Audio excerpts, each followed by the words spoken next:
All right, back to Apothecary. Seems like we keep coming back to this book on rainy days for me.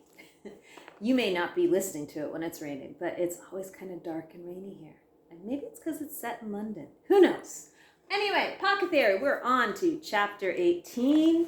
And I want to know, who is Pip? And I don't mean like he's a character in the book who's befriended Janie and Benjamin, but what can you infer about who Pip is? Like, what kind of family might he have? What kind of education might he have? What does he do? Blah, blah, blah, blah, blah, blah, blah. Because understanding a character can really give you a good sense of where the novel may be going. Okay? So be a detective. Who is Pip? Do you have an idea for theme? I've taught theme. I've talked about theme. If you haven't learned about theme, you can go on YouTube and find all kinds of cool videos about what theme is and how people describe it. But basically, I'm looking for the universal idea in the story, okay? Something that people can relate to, a lesson, all right? So do you have some ideas from the story so far? Okay. Chapter 18 is called The Opera Game. I think it has to do with chess. I don't think they sing before they move. Just saying. School was just getting out when we got back to St. Bendon's to recover the pharmacopoeia, and students were streaming out into the gray afternoon, released for the day. They were all going about their lives, heading off to field hockey practice or choir rehearsal, and I felt that an enormous, unbridgeable gulf had opened between us. Wearing the wrong clothes and not knowing Latin seemed like enviable problems to have. Pip stopped at the bottom of the stairs, looked up at the tall, imposing Victorian building, and shuddered. "I'll just wait out here," he said. It struck me as funny that Pip had no problem running across a peaked roof 3 stories off the ground, or attacking a monstrous cat as a tiny bird. But when confronted with a school, even after hours, he looked scared. It was as if someone might come after him with a butterfly net and pin him inside a case. "But school's out," Benjamin said. "It's safe." Pip looked doubtful. "They're not going to kidnap you and make you go," I said. "No one will notice one more kid." Benjamin and I started up the stone steps, but Pip hung back. Then Sarah Pennington came out the front door, and the February clouds momentarily parted. They really did. I'm not making this up. A shaft of sunlight caught her golden hair as she stopped at the top of the steps. Pip stared, open-mouthed, at this paragon of schoolgirl beauty. A few strands had escaped from Sarah's long braid, and they sparkled around her face. She blinked her long eyelashes in the unexpected light. Then her eyes met Pip's bright hazel ones. I doubt she could have avoided it, given the intensity of his unconcealed longing.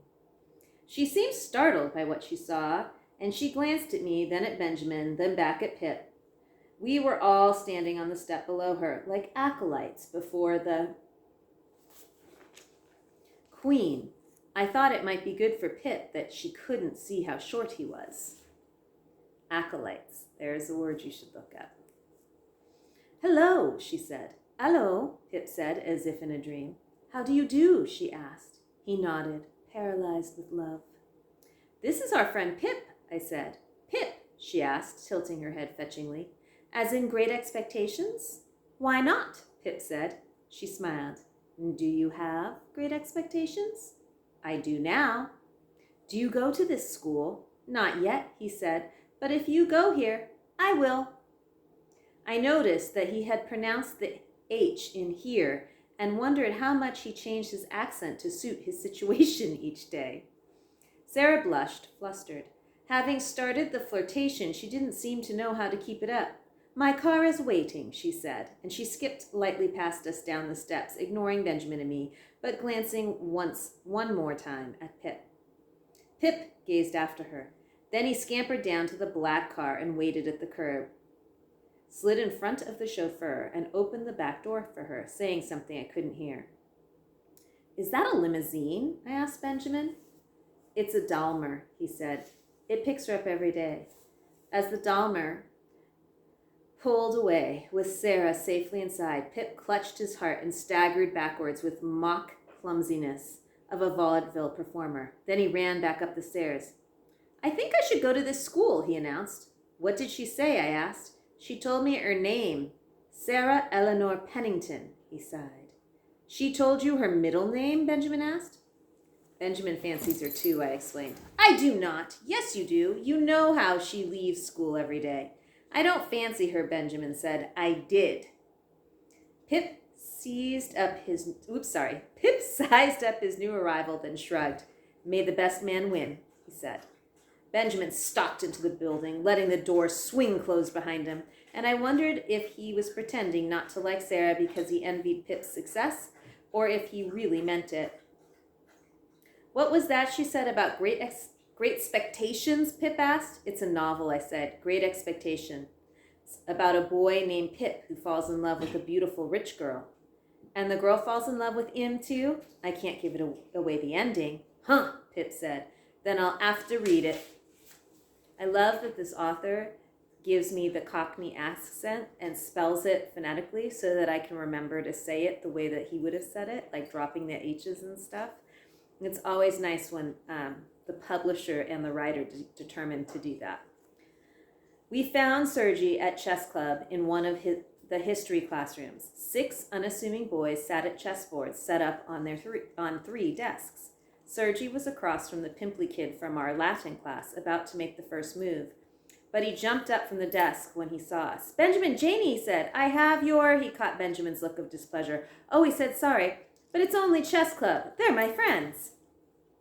Benjamin drew Sergi to the back of the room, out of earshot, and Pip slid into the vacant chair. "Is this game like checkers?" he asked the pimply boy. The boy rolled his eyes. "No." "Well, only superficially." "What's superficially?" The boy thought about it. "On the surface." "All right," Pip said. "What do you play for?" "Nothing," the boy said. "For pleasure."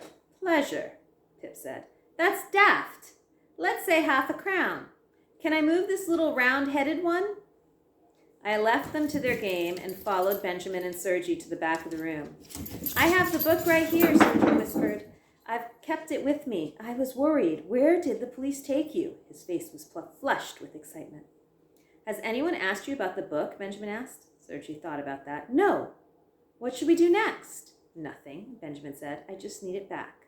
Sergi reluctantly handed over Benjamin's satchel. "I didn't even get to look at it," he complained. "I also need to borrow your Latin book." Sergi dug in his bag and produced Kennedy's Latin primer. "Can I help you, please? I'm good at Latin." "We promised your father we'd leave you out of it," Benjamin said. "He doesn't have to know." "Is he okay?" I asked Sergi. "I mean, did he get in trouble for what we said in your house?" "I don't think so," Sergi said, "and he can talk again." "You should tell him to be careful," I said. "He's in a lot of danger." "Really?" Sergi asked. Across the room, Pip said, "Checkmate!" His pimply opponent was staring down at the board. He looked up at me in protest. He asked if the game was like checkers. "That's half a crack, please," Pip said smugly. "I don't have half a crown." "It's all right," Pip said. "I'll take your marker. I think you're good for it." We stood over their chessboard and Sergi studied it for a moment, then looked at Pip with respect. "Is it the opera game?" "The what?" "It's outright thievery," the pimply boy said. "The opera game was played in 16 moves," Sergi said, "by an American master against 2 amateurs in an opera box. Where do you study chess?" "I don't study it," Pip said. "My uncle taught me down the pub." "Will you join our chess club?" "Don't let him," the boy said. "He tricked me." "He can't join chess club," Benjamin said. "He doesn't even go to this school." "I will soon." "Let's go," Benjamin said, and he nudged Pip towards the classroom door. Sergi caught my arm. "Please take me with you." "I'm so sorry, Sergi," I said, and gently pulled my arm free. "We can't." So we weren't, as you see, very good at being sneaky. We'd interrogated our own ally in a bugged house and turned into birds in front of the entire population of Turnbull Hall, and now we'd hustled the St. Bendon's Chess Club in the space of 5 minutes. We left Sergi looking broken-hearted, the pimply boy looking fiercely indignant, and the rest of the club looking like they weren't sure what had hit them. If we were going to do anything unseen and unnoticed, we needed help. Boys and girls, perhaps you now see why I want to know who Pip is. He seems to be somewhat of a chameleon. Where did he learn those skills? What do you think? He's kind of a mystery inside of a mystery. And then, do you have an idea for theme? We've been getting more and more into this story. Is there a message the author wants us to take away? Look forward to hearing your thoughts, and I'll catch you later. In the meantime, keep reading and jotting. Bye.